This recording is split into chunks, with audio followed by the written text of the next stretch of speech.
Good morning students, this is Vijay Lakshmi here, your accounts teacher. Nowadays we are doing topic accounting for GST. Today we will do practical question number 6 in which we will come to know how to treat IGST. We know IGST imposed in case the goods are traded outside the state. So the first transaction of question number 6 is purchase goods for 2 lakh from Suryakant of Jaipur, Rajasthan on credit. Purchases account debit. GST बेटा है इसमें हमारा 18%. So 9% CGST is written, 9% SGST. If it is IGST, it will be imposed 9 plus 9, 18%. ये हमारी entry हो जाएगी, right. 2 lakh plus 36, 2,36,000 की सूर्यकांत को हमने देने हैं. Same way we will do all 6 transactions. Mainly we have to tell you how to do balance adjustment of GST payment. How to make the payment of GST. After doing all these entries, we will calculate total input IGST, total output IGST, output CGST, output SGST, then input CGST, input SGST, right? This way we will calculate. इनकी सारी questions में से we will do calculations. Now जब हमने settlement करनी है बेटा, सबसे पहला स्टेप है हमारी, सबसे पहली सेटलमेंट में जाएगा IGST को हम सेटल करेंगे. Output IGST will be settled against input IGST. अगर कुछ इनपुट IGST का बचेगा तो वो आगे आउटपुट CGST को सेटल करने में काम आ जाएगा. If it is left, otherwise CGST के साथ हो जाएगा. ठीक है, इस क्वेश्चन में अब तो हम दिस वे करेंगे. Now total of input IGST मतलब ऑलरेडी जो हमने पे कर दिया है 36,000. Output IGST means we have collected 27,000. पहले तो इसकी एडजस्टमेंट हो जाएगी. इनपुट IGST मतलब जो ऑलरेडी हम पे कर चुके हैं वो ज्यादा है, जो हम कलेक्ट किया हुआ है कम है.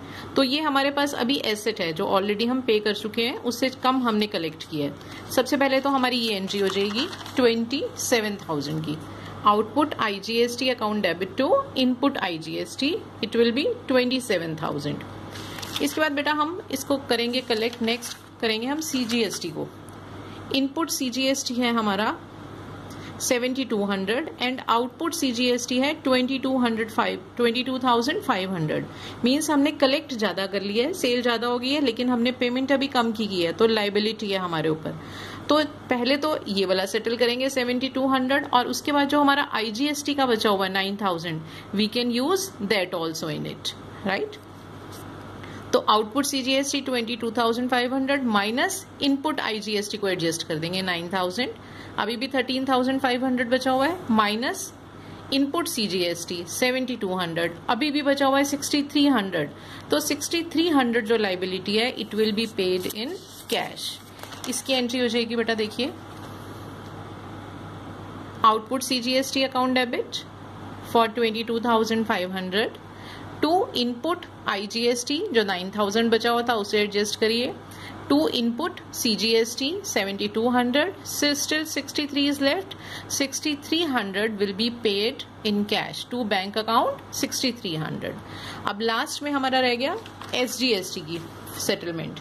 इनपुट SGST है 7,200, आउटपुट SGST है 22,500. मीन्स जो हम पे कर चुके हैं वो कम है और कलेक्ट जो किया that is more. Low liability है हमारी.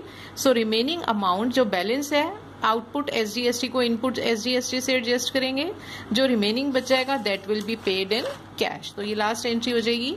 Output SGST account debit 22,500 to input SGST account 7,200 to bank account, that is 15,300. This way we can solve this question and settlement of all these GST can be done later on, right. First IGST, then CGST, then SGST. This way we have to make settlement, right. Thank you children. Thank you very much.